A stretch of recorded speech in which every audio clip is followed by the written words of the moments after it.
আসসালামু আলাইকুম। আমার আজকের রেসিপি জুসি জুসি বড়ের আচার। বড়ের আচার খেতে কিন্তু খুবই ভালো লাগে। এখন যেহেতু বড়ের সিজন চলছে, তাই আচারটি বানিয়ে সংরক্ষণ করে রাখতে পারবেন সারা বছর জুড়ে। আশা করছি আমার আজকের রেসিপি আপনাদের খুবই কাজে আসবে। বড়ই আচার করার জন্য আমি এখানে পাকা শুকনো বড়ই নিয়েছি 500 গ্রাম মতো। এই বড়ইটা আমি পানিতে ভিজিয়ে 2 ঘন্টা রেখে দিয়েছিলাম।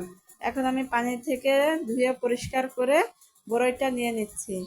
এরপর আমি একটা কড়াইয়ের ভিতর বড়ইগুলো পানি ঝরিয়ে দিয়ে দিচ্ছি। বড়ার ভিতর আমি দিয়ে দিচ্ছি লাল চিনি। এখানে কিন্তু আমি লাল চিনিটা দিয়েছি, আপনারা চাইলে কিন্তু গুড় দিয়ে এই আচারটা করে নিতে পারেন।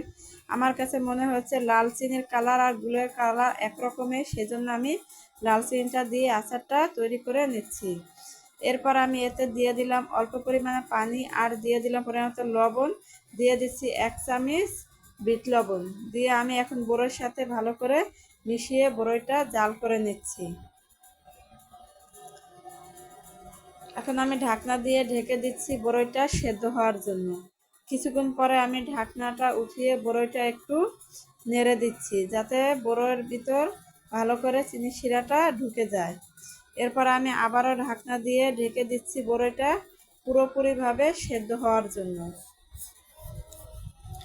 এই সময় চুলার জালটা মাঝারি হিটে রেখে আমি এই আচারটা তৈরি করে নিচ্ছি।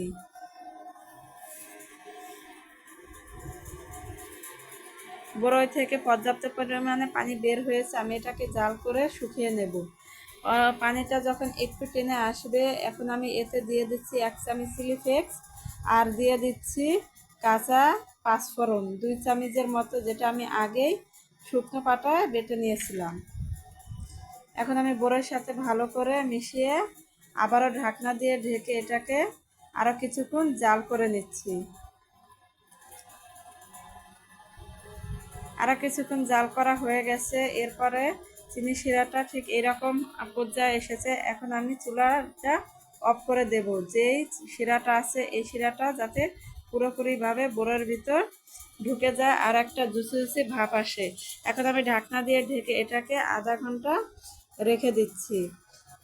ঠান্ডা হয়ে গেলে আমি এখন পরিবেশন করে নিচ্ছি। আচার বানিয়ে এরকম করে কাচের বয়মে কিন্তু রেখে দিয়ে 1 বছর রাখা যায়, ভালো থাকবে, একটু নষ্ট হবে না এবং রোদে দেওয়ার ঝামেলা থাকবে না। যারা বড়ের আচার খেতে পছন্দ করেন, আশা করছি আমার আজকের রেসিপি তাদের কাছে ভালো লেগেছে। যদি ভালো লেগে থাকে অবশ্যই বাসায় একবার ট্রাই করবেন, আর কেমন হয়েছে আমাকে কমেন্ট করে জানিয়ে দেবেন। আর ফ্রেন্ড অ্যান্ড ফ্যামিলির সাথে রেসিপিটা শেয়ার করবেন।